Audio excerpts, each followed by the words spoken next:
Hello नमस्कार दोस्तों, मैं डीपी सर आपका डीपी सिंह राजपूत चैनल पर स्वागत है। आज हम क्लास 10th से एक्सरसाइज 6.1 त्रिभुज से क्वेश्चन नंबर फर्स्ट कराने जा रहे हैं। क्वेश्चन नंबर फर्स्ट है, कोष्टकों में दिए शब्दों में से सही शब्दों का प्रयोग करते हुए रिक्त स्थानों को भरिए। मैं आपको रिक्त स्थान भरवाऊं उससे पहले मैं आपको दो बातों पर चर्चा करना चाहूंगा।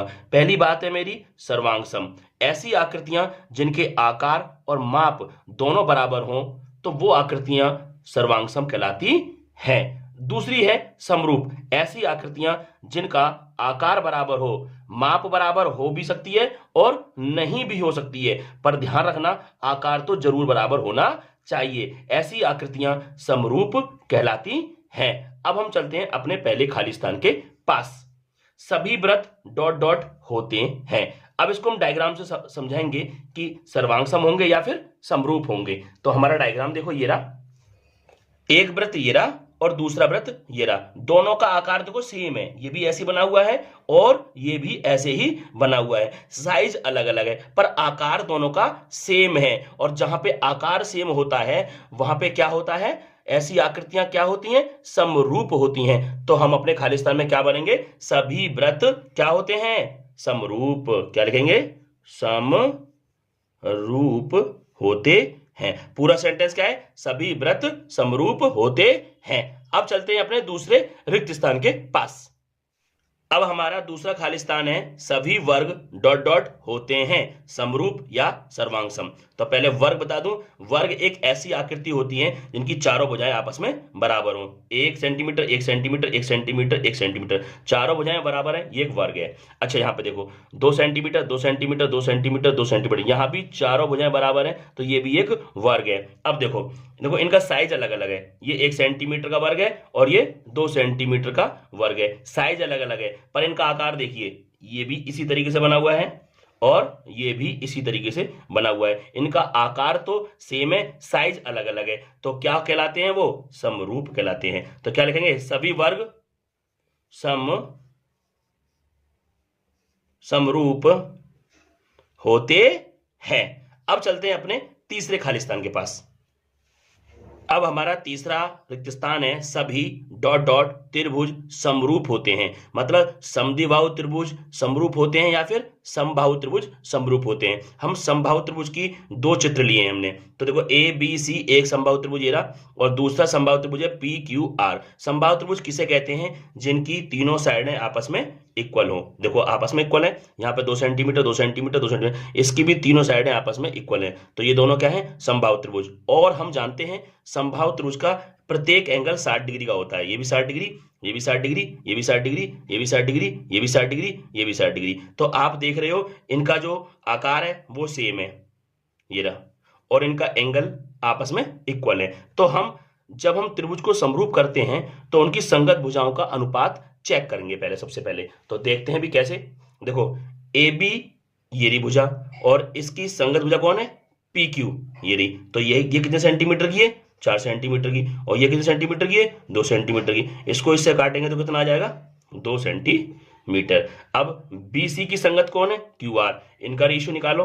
ये कितनी है, 4 सेंटीमीटर, और ये कितनी है हमारी क्यू आर, 2 सेंटीमीटर। तो 2 दूनी 4, ये भी 2 सेंटीमीटर आ गई। ठीक है, AC की संगत भुजा कौन है, PR, तो AC कितनी है, 4 सेंटीमीटर, ये रही 4 सेंटीमीटर। और जो PR है, PR कितनी है, 2 सेंटीमीटर, तो PR कितना है हमारा, 2 सेंटीमीटर, और 2 दूनी 4, ये भी 2 सेंटीमीटर है। तो आप क्या देख रहे हो, इनकी संगत भुजाओं का जो अनुपात है वो बराबर आया है। तो हम लिखेंगे AB अपॉन PQ बराबर है, बोलो, BC अपॉन QR बराबर है AC अपॉन PR। संगत भुजाओं का अनुपात आपस में बराबर है। अब इसमें एक चीज और भी चेक करेंगे, इनके संगत कोण आपस में बराबर भी होने चाहिए। तो देखना, एंगल A का संगत कोण है एंगल P, तो मैं लिख दे रहा हूं एंगल A का संगत कोण है एंगल P, जो कि ये आपस में बराबर है। और देखो एंगल B का संगत कोण कौन है, एंगल Q, ये भी आपस में बराबर है। तो एंगल B बराबर है किसके, एंगल क्यू के, और एंगल सी का संगत कोण है एंगल आर, ये भी आपस में बराबर है। तो लिखेंगे एंगल सी बराबर है एंगल आर के। तो ये दो बातें लगेंगी त्रिभुज में तभी वो समरूप होते हैं। कौन सी? संगत भुजाओं का अनुपात बराबर हो और आपस में संगत कोण भी बराबर हो, तभी त्रिभुज समरूप होते हैं। एक बार देख लो, तो सभी ... त्रिभुज समरूप होते हैं। कौन से वाले? समबाहु। तो यहां क्या लिखेंगे? समबाहु। पूरी डिटेल में आपको ये बताया गया है। अब चलते हैं अपने अगले खालिस्तान के पास। अब हमारा चौथा खालिस्तान है, भुजाओं की समान संख्या वाले दो बहुभुज समरूप होते हैं। पहला है खालिस्तान, उनके संगत कोण ... हो। दूसरा है उनकी संगत भुजाएं ... हो। तो देखो भुजाओं की समान संख्या, तो देखो 1 2 3, 1 2 3 भुजाओं की समान संख्या तो है, और दोनों कैसे हैं? बहुभुज हैं, समरूप होते हैं। कब होते हैं? चेक करते हैं। तो देखो मैंने एग्जांपल लिए हैं समबाहु त्रिभुज। समबाहु त्रिभुज की तीनों साइडें आपस में इक्वल हैं, यहां भी तीनों साइडें आपस में इक्वल हैं, और प्रत्येक एंगल 60-60 डिग्री के होते हैं। ठीक है, अब हम देखते हैं, देखो तो हम ए बी भुजा की संगत भुजा कौन है? P Q.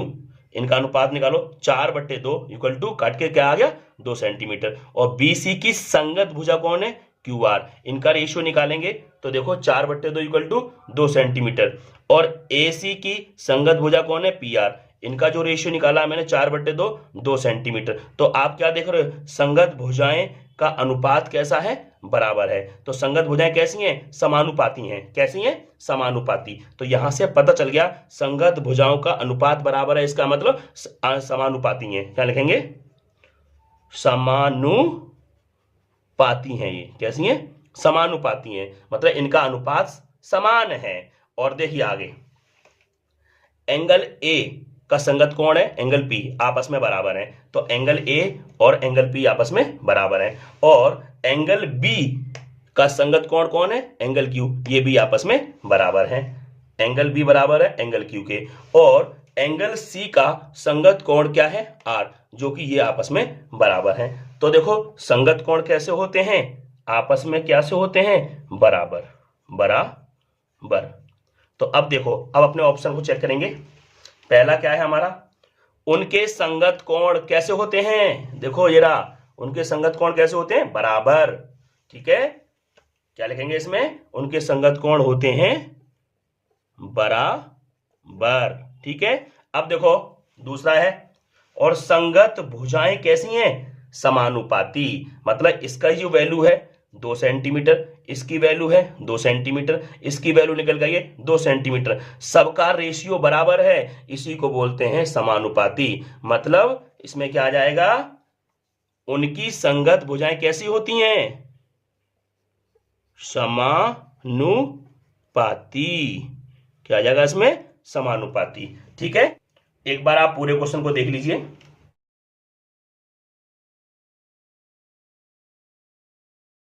अब हम चलते हैं क्वेश्चन नंबर 2। निम्नलिखित युग्मों के दो भिन्न भिन्न उदाहरण दीजिए।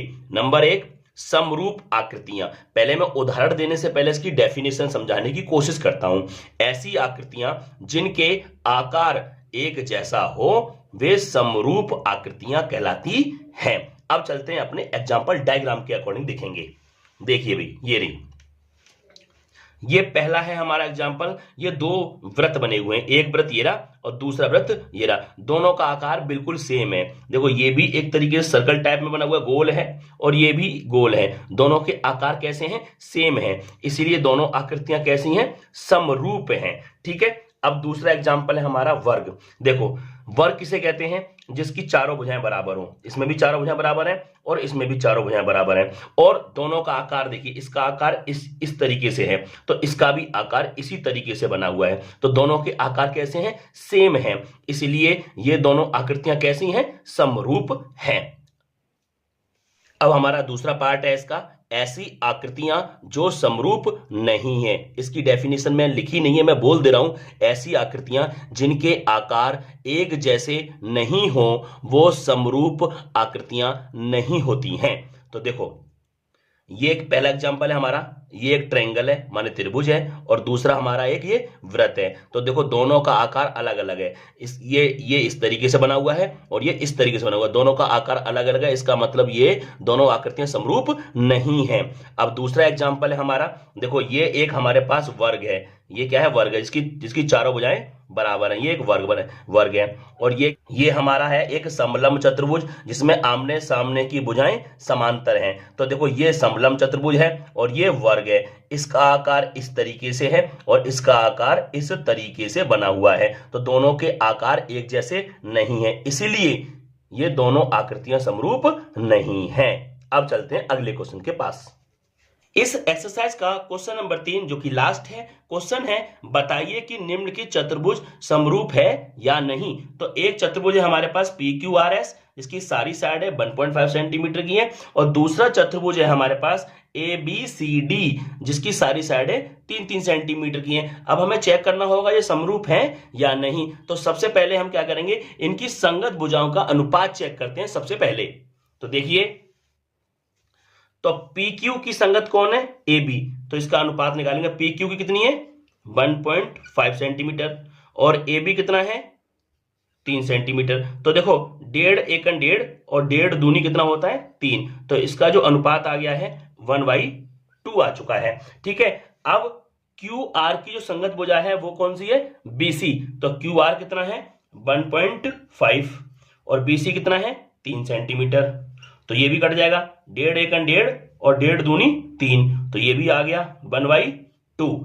अब देखिए, अब जो हमारे पास जो RS है इसकी संगत भुजा कौन है, CD। तो देखो, तो RS कितना दिया है 1.5 सेंटीमीटर और CD कितना दिया है 3, तो ये भी आपस में कटेंगे, कितना आएगा 1/2। अब देखिए लास्ट है हमारा SP की संगत भुजा कौन है, DA, तो इनका भी अनुपात चेक करते हैं।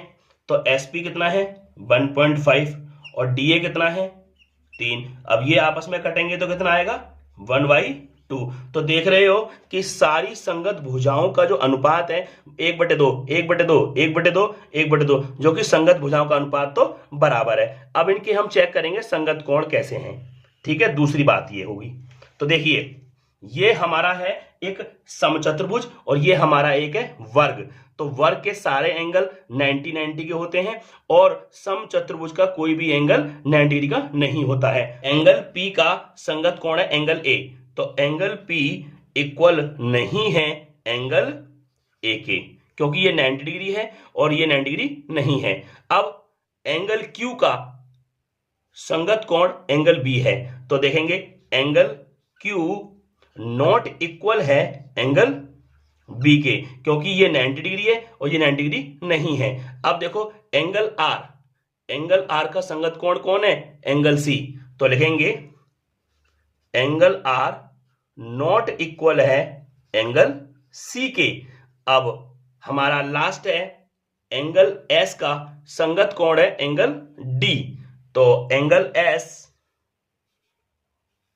नॉट इक्वल है एंगल D के। तो इन सब बातों से क्या निष्कर्ष निकला है वो देखो, ये रहा, संगत भुजाओं का अनुपात तो बराबर आया है लेकिन संगत कोण आपस में बराबर नहीं है, इसलिए दोनों चतुर्भुज समरूप नहीं है। यदि आपको हमारी वीडियो अच्छी लगी हो तो चैनल को जरूर सब्सक्राइब करें और वीडियो को ज्यादा से ज्यादा शेयर करें। एक बार पूरे क्वेश्चन को देखते हैं।